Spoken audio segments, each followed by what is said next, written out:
La paz de Dios sea con todos. Pues vamos al estudio bíblico de esta tarde y vamos a estudiar el capítulo 63 de Isaías, versículo 9 en adelante. Capítulo 63 de Isaías, del 9 en adelante. Bueno, este capítulo es maravilloso porque nos habla desde el principio de Israel hasta el final y establecimiento del reino. Habla de todos los espacios de la vida de Israel. Y aunque tenemos algunos versículos aquí, ¿verdad? Que primero que nos hablan de la ira de Dios. Eso va a suceder en la semana 70 de Daniel y va a ser 7 años de tribulación, pero la segunda venida de Cristo es en la gran tribulación, los 3 últimos años y medio. Al final, Cristo va a regresar. Y veíamos en el estudio anterior que es una comparación que hace el profeta con respecto al lagar y el juicio. El lagar es una pila donde tiraban las uvas y la gente se metía y con los pies trituraba las uvas y salía el vino y salían todos manchados. Pero aquí hace el profeta una comparación con el lagar de una guerra donde los seres humanos van a morir aplastados como las uvas. Y eso veíamos en el estudio pasado. Dice que el Mesías viene por segunda vez y no necesitó ayuda de nadie. Viene y a juzgar a sus enemigos. Y la semana 70 de Daniel es con 3 propósitos. Una, probar la fe de Israel, el último remanente. Dentro de la tribulación va a haber persecución para Israel y los fieles van a ser salvos. Número 2, va a venir el Mesías a juzgar a los enemigos de Israel. Y cuando Israel esté en una situación difícil donde ya no pueden defenderse, Cristo viene a defenderlos. Y dice que viene Él solo a defender a Israel porque vienen con ellos un ejército de ángeles. Pero no se meten en la guerra. Simplemente la guerra es entre Cristo y las naciones. Imagínense cómo está el mundo lleno de armas nucleares. Y la guerra del Medio Oriente solo son amenazas con armas nucleares. Te voy a tirar una bomba nuclear si no me dejas pasar por ahí por las aguas para ir a traer petróleo. Y esa es una guerra que está allá en el Medio Oriente, una guerra de amenazas. Pero imagínense cuando Cristo venga, ¿cómo van a pelear contra Él? Porque va a ser una guerra contra Él. Entonces no van a servir las armas nucleares, aunque le tiren armas nucleares no va a servir.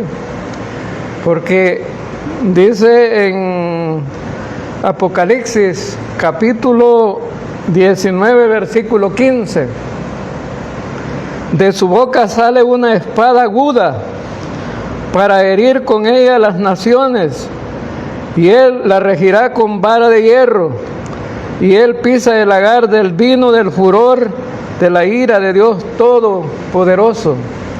Entonces, ¿con qué va a destruir Jesucristo a las naciones? Con la espada que sale de su boca. Ahora, ¿cuál es la espada que sale de su boca, hermano? De su palabra. Así como empezó la creación y dijo, hágase la luz, y la luz fue hecha, así también Cristo va a decir, bueno, que estas naciones sean destruidas. Va a decir cualquier palabra para llevarlos a la destrucción. Entonces, significa que va a juzgar a sus enemigos en la semana 70 de Daniel. Pero después de eso, va a establecer el reino. Van a entrar al reino grupos de personas de diferentes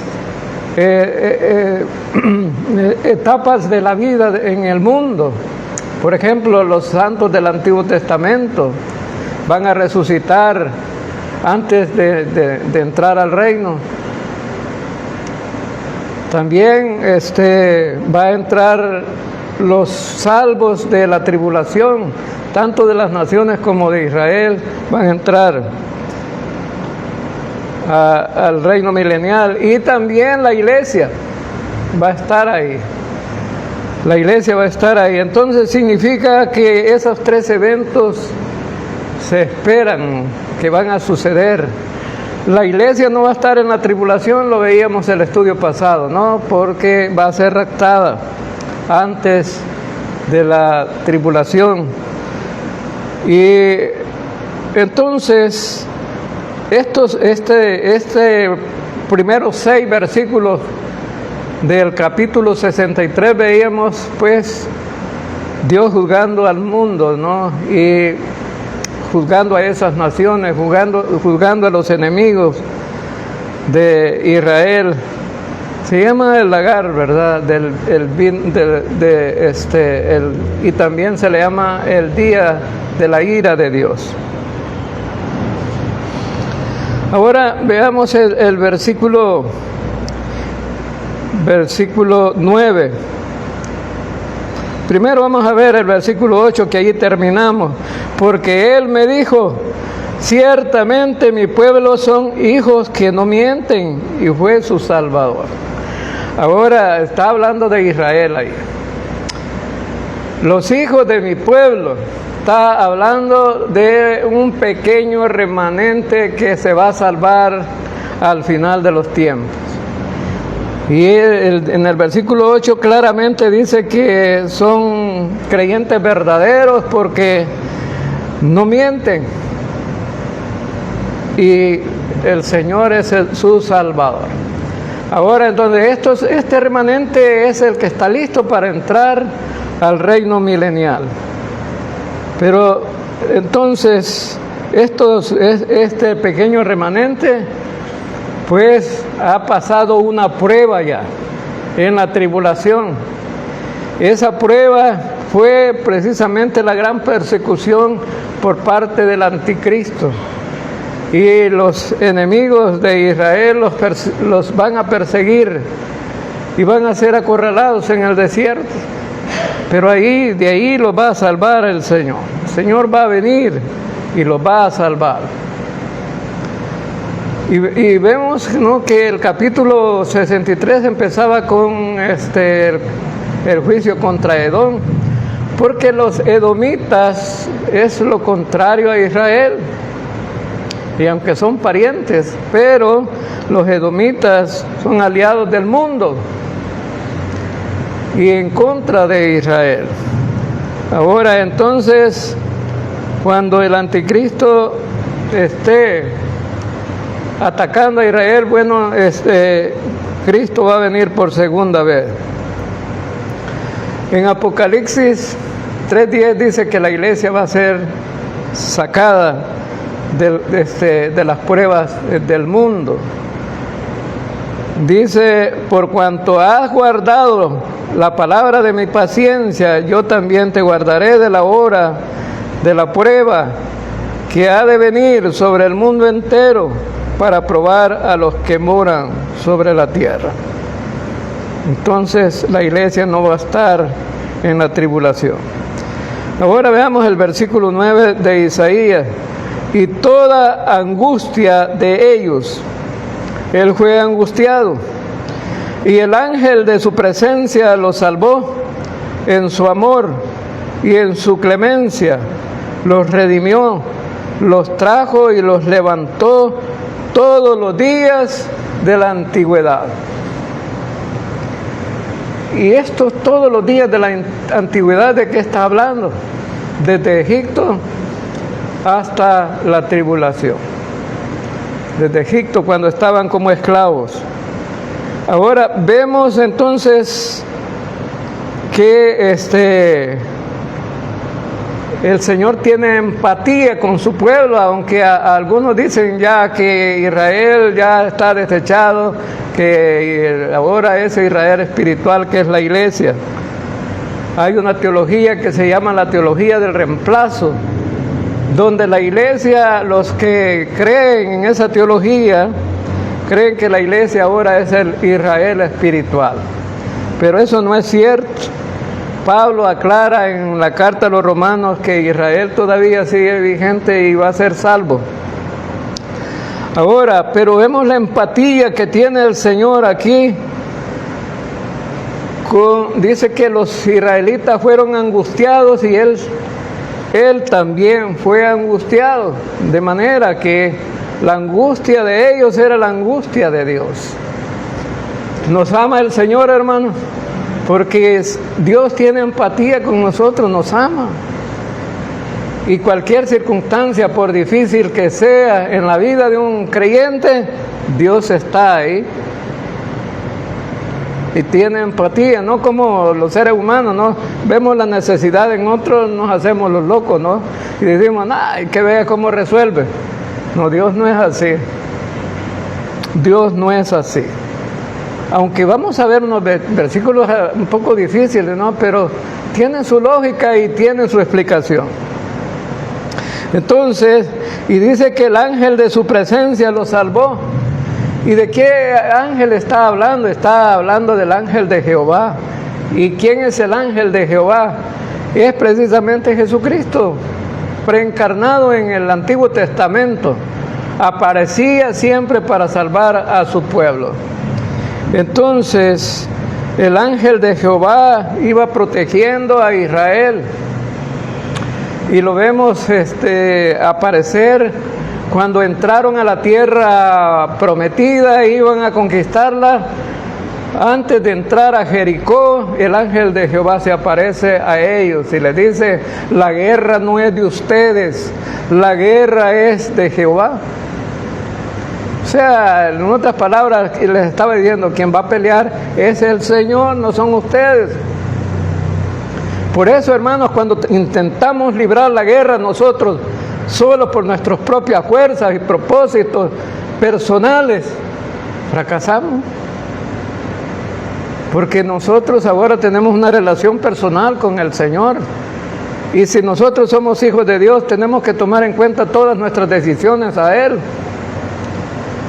Pero vemos entonces que el ángel de Dios iba delante siempre de Israel, cuidando y guardándolos. Y aunque ellos eran desobedientes, es igual que el Padre, hermanos, y todos de alguna manera hemos tenido problemas con los hijos, ¿no? Hay hijos obedientes, pero hay hijos desobedientes también. Y el padre se preocupa más por el desobediente porque dice, bueno, este muchacho me da problemas, lo aconseja, habla con él y le dice, mira, tu futuro va a ser este. Si sigues así, tu futuro va a ser malo, no va a ser bueno, hace caso, entendé. Ese amigo que tenés no me gusta, te va a llevar a la perdición con los vicios. Pero el muchacho necio, ¿no? A veces dice, no te metas, yo ya entiendo las cosas, yo sé cómo llevo mi vida. Y al final, ¿verdad? Terminan fracasados. Entonces Dios también hablaba con el pueblo. Ellos eran desobedientes, se rebelaban contra Él. Pero Dios siempre les decía, van a parar mal, les advertía a través de los profetas, les decía, van a acabar mal. Y así era, ¿no? En el tiempo de los jueces, 7 ciclos que se repitió lo mismo.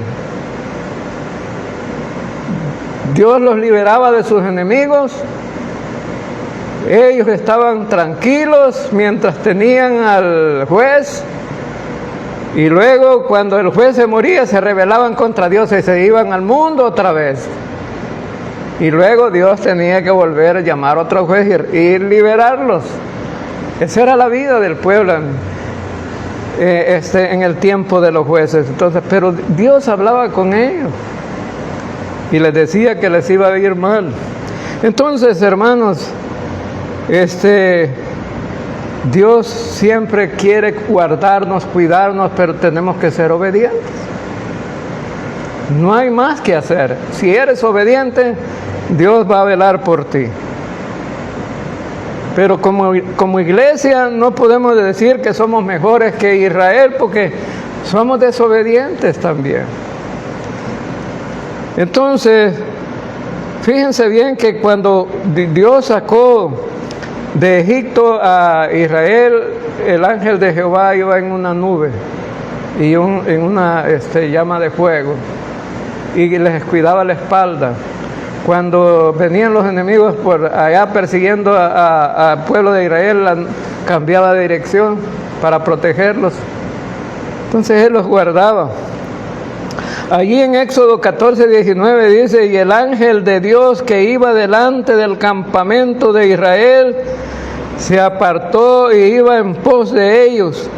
Y asimismo la columna de nube que iba delante de ellos se apartó y se puso a sus espaldas para guardar al pueblo. Este era el cuidado que tenía del pueblo de Israel. Pero cuando les recuerda cómo los había salvado, cómo el ángel de Jehová los salvó en muchas circunstancias, por difíciles que fueran, ahora mire cómo suceden las cosas, pues. Cómo suceden las cosas. Versículo 10. Mas ellos fueron rebeldes e hicieron enojar su Santo Espíritu, por lo cual se les volvió enemigo y Él mismo peleó contra ellos. Somos mal agradecidos, ¿no? Dios nos trata bien y nosotros mal agradecidos, porque este pueblo tenía una relación más personal con Dios, porque Él se les aparecía, ¿no?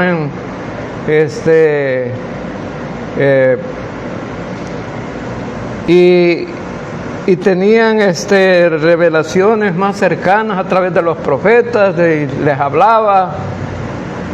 Pero ellos fueron rebeldes. La rebeldía no es algo nuevo, hermano, no es de este tiempo. Y hoy vemos a todos los jóvenes rebeldes, ¿verdad? Y son necios y van a parar mal. Van a parar mal porque toda rebeldía es contra Dios y a veces contra la familia, contra los padres. Y todo eso es para mal de quien es rebelde. Y dice que hicieron enojar su Santo Espíritu. Pero en otra versión, en otra versión de la Biblia de las Américas dice: ellos se rebelaron y contristaron su Santo Espíritu. O sea que este versículo de la Biblia de las Américas está más claro, ¿no? Porque en el Nuevo Testamento no vemos que el Espíritu Santo se enoja. No encontramos un versículo que el Espíritu Santo se enoja, pero se contrista, sí. Efesios 4:30. Efesios 4:30 dice: no contristéis al Espíritu. Sé que el Espíritu se pone triste Esa palabra contristar significa que el espíritu se pone triste cuando tú cometes un pecado o eres rebelde y estás contra Él, contra el Señor. Eso es lo que pasa, ¿no? Cuando en Efesios habla acerca de contristar al espíritu, está hablando de las obras de la carne. Entonces, habla acerca de que nos portamos al revés.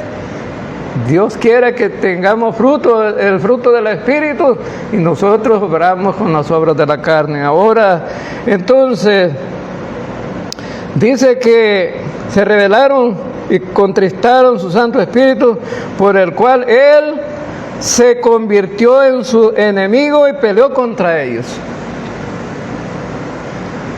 Pelear contra Dios quiere que lo pensemos, hermano. Pelear contra Dios.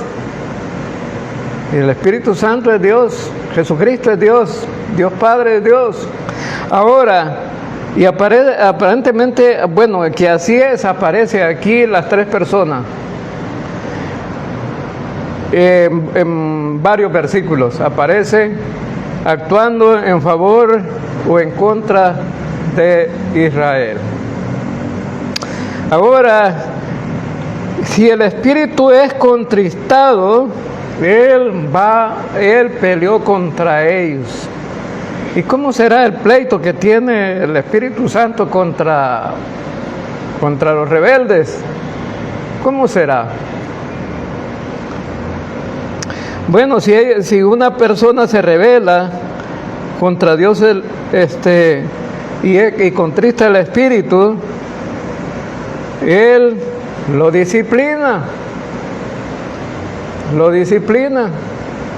Y verdad que los hijos, cuando el padre los disciplina, dicen: te odio, no te quiero. Así es la respuesta que dan los hijos muchas veces, ¿no? No te quiero. Ya no sos mi padre. Ya no sos mi madre. Porque mira lo que me hiciste. Me castigaste, me disciplinaste. Pero era necesario. Era necesario hacerlo. ¿Para qué? Para corregir. Entonces, lo que hace el Señor, que disciplina para corregir. En la carta a 1 Corintios dice que los disciplinó con llevárselos de este mundo. Alguien, por rebelde que sea, que tenga cuidado, si es hijo de Dios, ¿verdad? Tenga cuidado, porque se puede ir antes de tiempo de este mundo. ¿Por qué? Porque viene la muerte prematura. Mejor dice el Señor, está sirviendo de tropiezo, dar mal testimonio, me lo llevo mejor.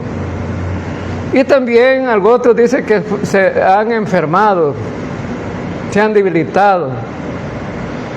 Entonces el Señor, de alguna manera, para el pueblo de Israel, el profeta Jeremías, vamos a Jeremías 29:4. Jeremías 29:4, para el pueblo de Israel, miren lo que Dios hace con ellos.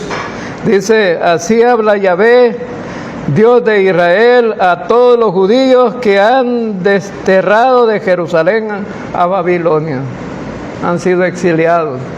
Es decir, estaban en confort en Jerusalén, estaban viviendo tranquilos ahí, tenían casa, tenían todo, y ahora se fueron como esclavos a trabajar para otros sin salario y siendo castigados, disciplinados. Y por un poco de tiempo, 70 años en Babilonia, hasta que clamaron a Dios y ellos dijeron: ya no soportamos, Señor. ¿Sí? Hay muchos hijos que le dicen al padre: me voy a ir de la casa. Me voy a ir de la casa porque yo ya no quiero estar aquí. No me gusta como el trato que me dan aquí. Las señoritas dicen: solo lavando trastes paso. Y que no es gran cosa lavar trastes. Y los hijos dicen: bueno, como no me querés los amigos, me voy a ir de aquí con los amigos.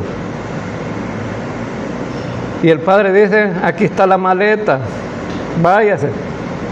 Pero acuérdese, no va a volver a entrar a esta casa cuando ya no aguante allá afuera.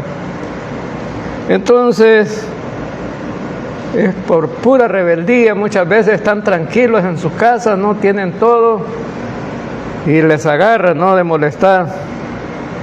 Israel se rebelaba contra Dios y Dios lo mandaba al exilio, ¿no? Así mandó también con los asirios a Israel y a Judá con los babilonios. Ahora entonces,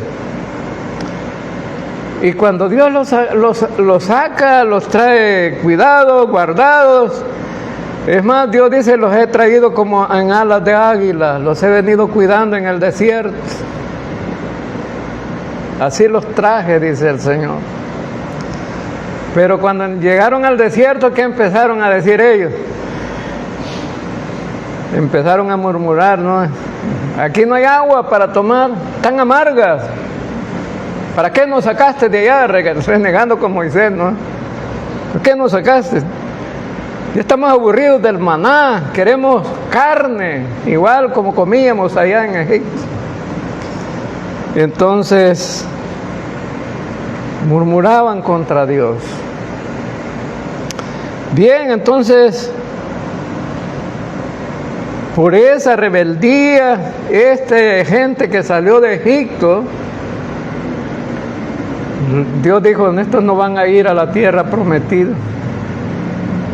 Van a vagar por el desierto 40 años, dando vueltas ahí.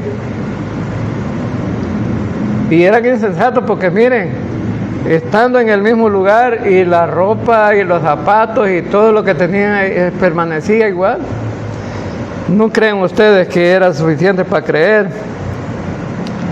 Entonces,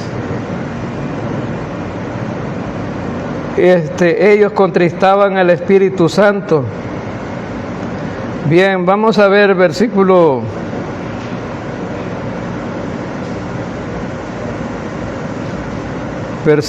12 y 13. El que lo guió por la diestra de Moisés con el brazo de su gloria, el que dividió las aguas delante de ellos, haciéndose así un nombre eterno, donde el que los condujo por los abismos como un caballo por el desierto sin que tropezaran. Entonces Dios vuelve a referirse cuando pasaron por el Mar Rojo. Venían persiguiéndolos los egipcios, venían siguiéndolos. Y cuando iban cerca de llegar al Mar Rojo, vieron que venían cerca, ¿no? Y dice Moisés, ¿y qué hago, Señor? Ya no podemos pasar. Ya no es tiempo de estar de rodillas, Moisés, le dijo Dios. Tendé la vara. Pero recuerden que ¿quién iba con ellos? ¿Quién iba con ellos? Y aquí en este versículo dice que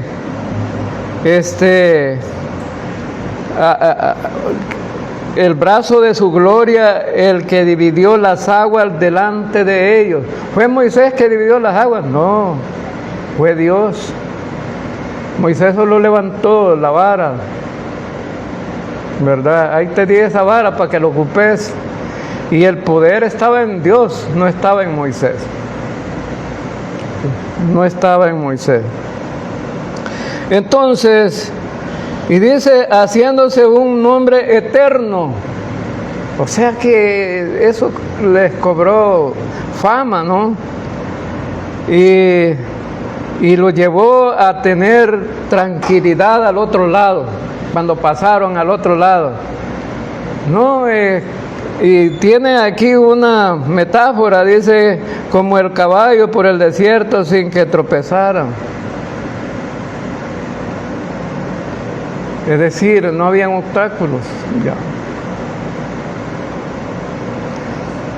Los condujo por los abismos como un caballo por el desierto sin que tropezaran.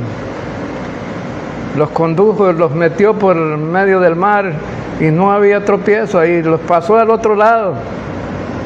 Entonces, aquí Dios se refirió a la historia de liberación del pueblo de Egipto y pasar al otro lado del mar. Fueron liberados. La palabra que constantemente se repite allí en Éxodo es la palabra liberación. Cuando estaban antes de salir de Egipto, bueno, fueron liberados de la muerte, de los primogénitos. Se celebró la Pascua, que significa liberación del pueblo.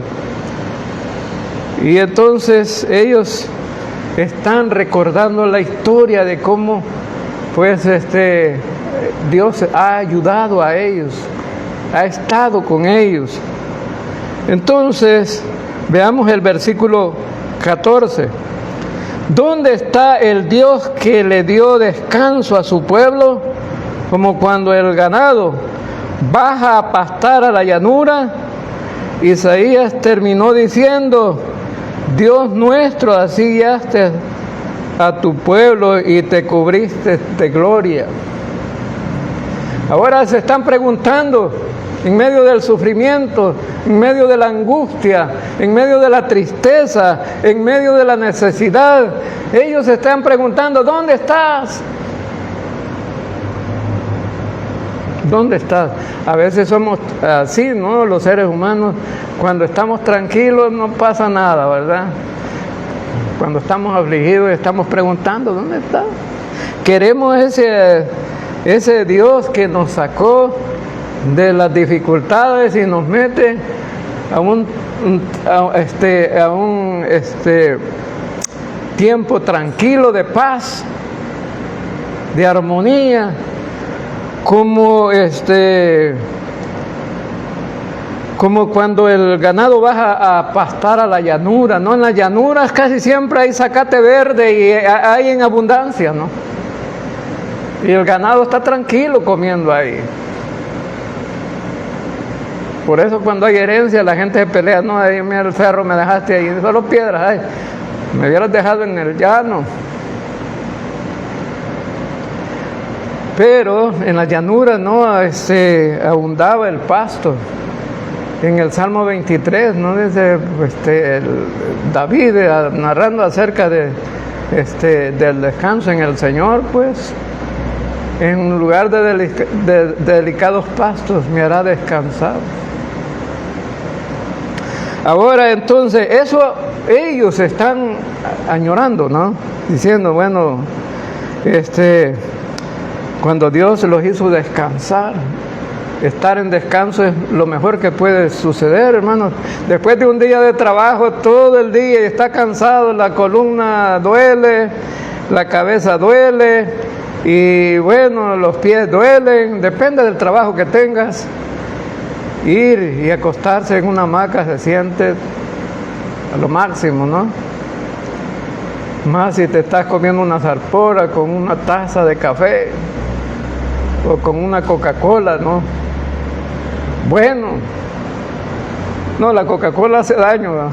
Bien, pero ahora entonces se siente relajado, se siente bien. Entonces el pueblo de Israel añoraba eso, tiempo de descanso, de reposo, de descanso y de reposo. Y versículos 15 y 16, Israel oró a Dios y le dijo: Dios nuestro, tú tienes en el cielo tu santo y grandioso trono. Muéstranos tu amor y tu poder. Déjanos ver tu ternura y compasión. No seas indiferente a nuestro dolor. Tú eres nuestro Padre, aunque Abraham no nos reconozca, ni Jacob se acuerde de nosotros. Tú eres nuestro Dios y nuestro Padre siempre ha sido nuestro Salvador. Cuando se llega al límite donde ya no se puede, ya no se puede. Dice que ellos oraron a Dios. Oraron a Dios. A veces no tratamos de con nuestras propias fuerzas resolver todo, ¿verdad? Por último dejamos a Dios. Y estos cuando ya no podían, hicieron lo mismo. Pero esta debería ser una actitud cristiana, ¿no? De un creyente, buscar a Dios, clamar a Dios, suplicar a Dios, no exigirle, suplicar, clamar, porque no tenemos mérito, hermanos, delante de Dios para decir, no, yo soy lo máximo, Dios, te exijo que me hagas. No, Él es el soberano. Entonces, y empiezan diciendo, tú tienes en el cielo tu santo y grandioso trono. No te vemos tan cerca, te vemos tan lejos. Estás tan lejos, estás en el cielo, tu trono está tan lejos. No te vemos por aquí.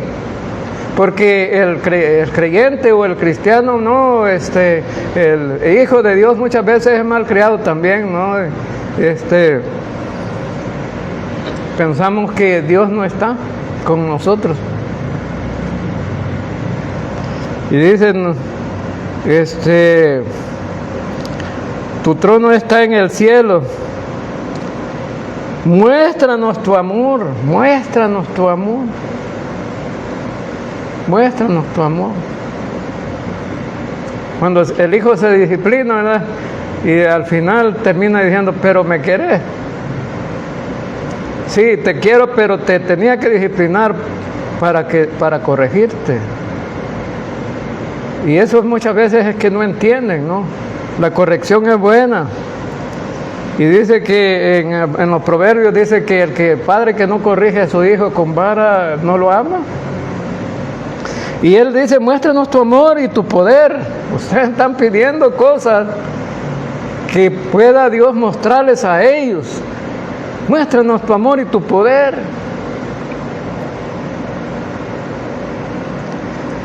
Déjanos ver tu ternura y compasión. Pero ven, miren lo que también, lo bueno de ellos, ¿no? Querían ver la ternura de Dios. Ternura de Dios. Mucha gente no puede ver la ternura de Dios porque reconocen a Dios un Dios ogro, ¿no? Que se impone ante todo y que no respeta a nadie. Así lo ven muchos, ¿no? Que incrédulos. Pero Dios es amor, hermanos. Al enviar a su propio Hijo a este mundo para salvar al pecador, Dios está mostrando su gran amor, su gran ternura. Él tuvo compasión de nosotros. Nosotros no merecíamos nada de su gracia, porque la salvación es un regalo de gracia para nosotros. Y Él mandó a su propio Hijo. Y por eso en Juan 3:16 dice, porque de tal manera amó Dios al mundo. La palabra de tal manera significa que no es poca cosa, como algunos creen, ¿no? No es poca cosa. Entonces, muéstranos tu amor y tu poder, muéstranos tu ternura y compasión.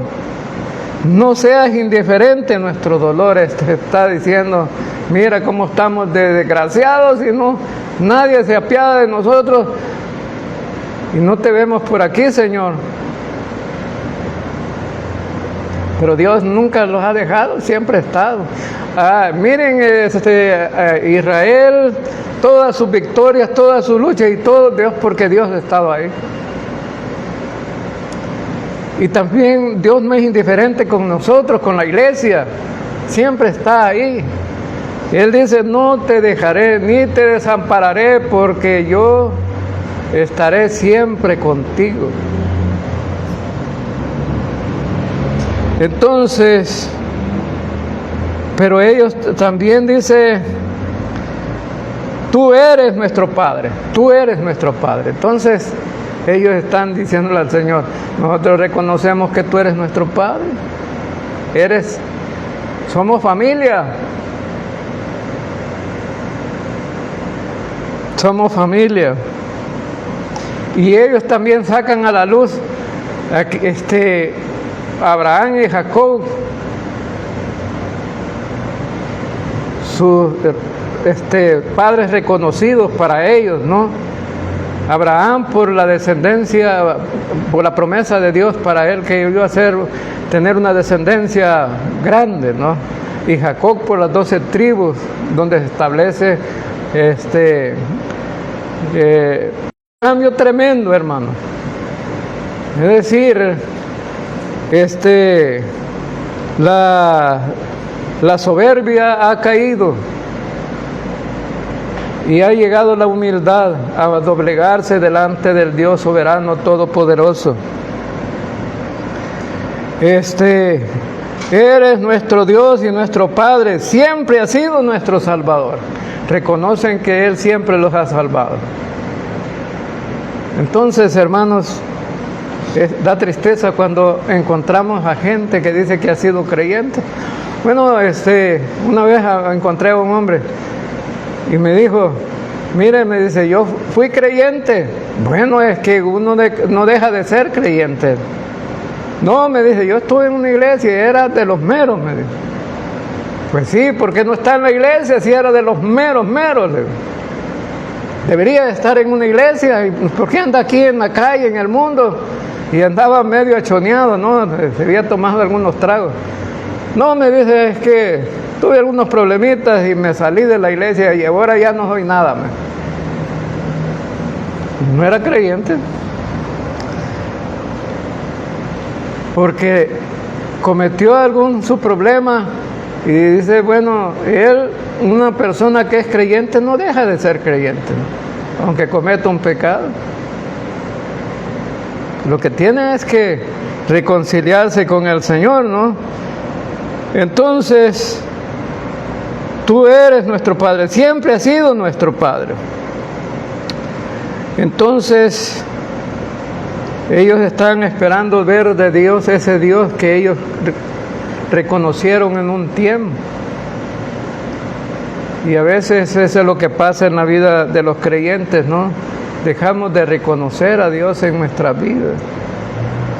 Y sentimos que nosotros nos gobernamos a nosotros mismos, somos independientes de Dios y allí las cosas van mal.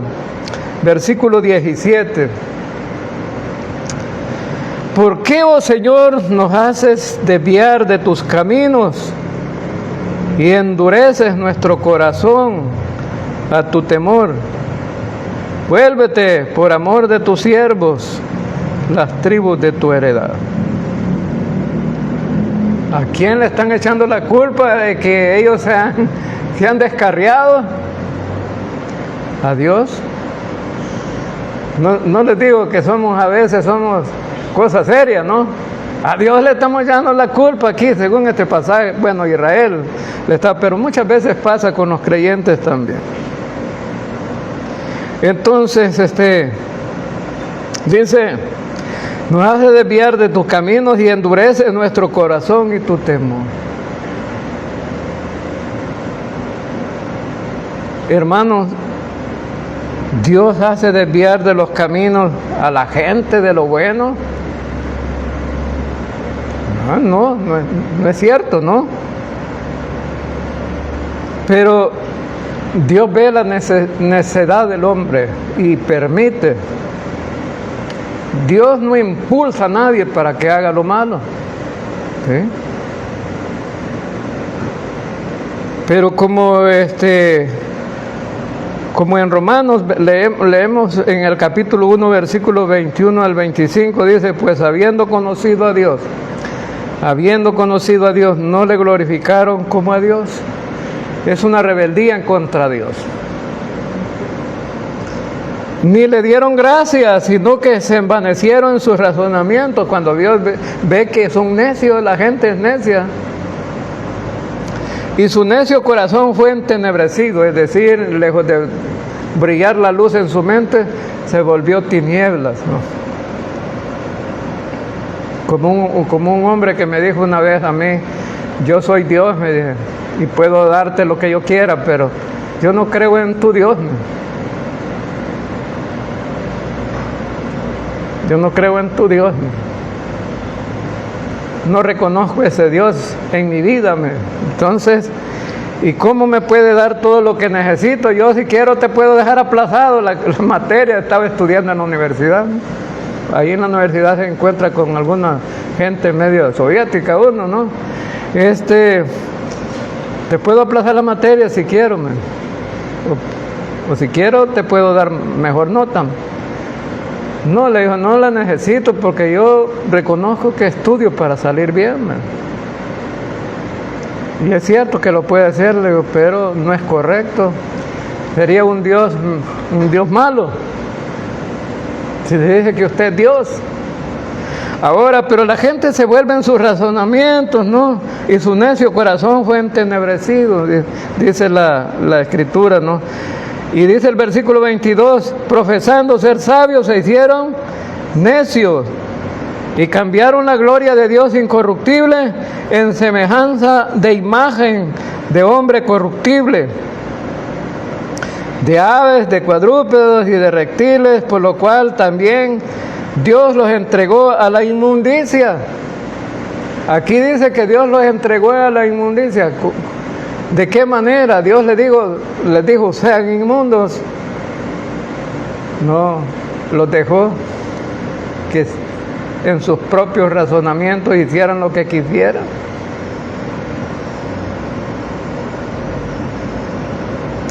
Entonces, y dice,